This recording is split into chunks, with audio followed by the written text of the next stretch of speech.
Hello everyone, এটা আমাদের বাসটা ছাড়ছে শরফিয়া থেকে। চলো ভেতর দিকে যাই। এই যে এখানে দেখা যাচ্ছে আমার হাজব্যান্ড ব্যাগগুলো ওপরে তুলছে, আর এখানে আমার মেয়ে, ওর প্রথমবার বাস জার্নি। ভালোই লাগছে ওর, আর একটু অবাকও হচ্ছে। এই যে আমাদের যাত্রা শুরু হলো। আমরা যাচ্ছি জেদ্দা থেকে জর্ডান বর্ডারের উদ্দেশ্যে।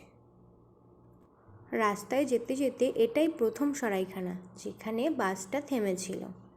তো বাইরে বেরিয়ে সবাই ফ্রেশ হয়ে হাত মুখ ধুয়ে একটু চা নাস্তা করে নিচ্ছিল। এই যে দেখা হয়ে গেল একটা বিড়ালের সঙ্গে, তো খুব বিড়াল ভালোবাসে। আরও 3 ঘন্টা যেতে যেতে রাতের ডিনারটা করার জন্য আরেকটা সরাইখানায় নেমে গেলাম। বাসের সবাই এখানে ডিনারটা সেরে নিল। তারপর বাইরে বেরিয়ে দেখি ভোরই হয়ে যাচ্ছে। চলো, এটা আমাদের বাস, সবাই বাসে উঠে পড়ুক।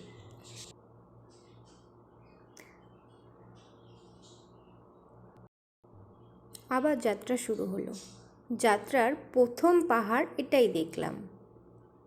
যাই হোক, প্রথম পাহাড়টা দেখে খুবই ভালো লাগলো।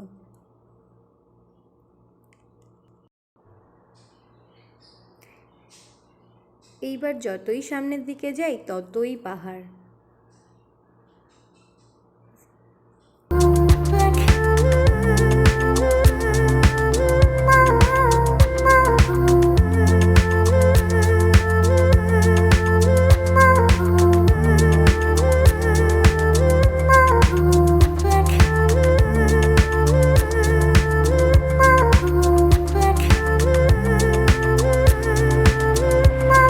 কিছু দূর যেতে না যেতেই আমাদের বাসটা খারাপ হয়ে গেল। এই যে আমার হাজব্যান্ড, মেয়ে সবাই এখানে বসে সময় কাটাচ্ছে। ঠান্ডাও ছিল, আবার রোদও ছিল, বেশ ভালোই লাগছিল। কিছু সময় অপেক্ষা করার পর বাসটা অবশেষে ঠিক হলো। তারপর আবার আমাদের যাত্রা শুরু হয়ে গেল। প্রায় জর্ডান বর্ডারের কাছাকাছি আমরা এসে গেছি। আর একটু সামনে গিয়েই আমরা বাস থেকে নেমে পড়ব। তারপর যাদের ভিসা এক্সটেন্ড করার আছে তারা অন্য একটা গাড়িতে করে বর্ডারের দিকে যাবে। ওখানে যে গাড়িগুলো ঠিক করা ছিল, এই যে সেই গাড়িতে আমরা উঠে পড়েছি। এই যে বর্ডার দেখা যাচ্ছে, বর্ডারে আমরা পৌঁছে গেছি। চলো কাজগুলো কমপ্লিট করে নিই। আমার হাজব্যান্ড তখন এই ভিডিওটা তুলেছিল। বাসটা গিয়ে এই সি বিচের কাছে থেমেছিল। দারুণ সুন্দর জায়গা। এই যে আমরা জর্ডান বর্ডার থেকে কাজ কমপ্লিট করে চলে এসেছি। তারপর কিছু খাওয়া দাওয়া করে ফ্রেশ হয়ে আবার রওনা দেব।